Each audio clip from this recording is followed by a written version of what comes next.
समय एक पाठशाला, सधैँ एक पाठ सिकाउने पाठशाला।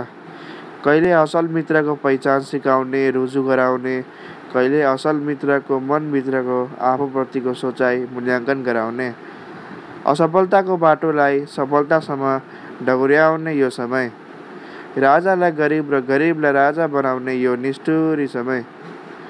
समय परिवर्तन हुन्छ, जसरी हाम्रा निर्णयका केही भाग परिवर्तित हुन्छन्। सुदामालाई कृष्णको र कृष्णलाई सुदामाको साथ चाहिन्छ। आजकलका कलियुगीहरूले के जान्ने र मान्ने? समय बदलिँदा साथ मान्छेको असल रूप सामुन्ने आउँछ। खराब समयमा पनि साथ दिइरहने असल मित्र हुन्छ। अरू सबै पर्यटक हुन्छन्, आवत र जावत भइरहन्छ। समयले पाठशाला झैँ काम त गर्दछ, तर समयलाई वास्तविकताका साथ अपनाउने आँट कहाँ छ र? कस्तो यो कलियुग? जय हो कलियुग।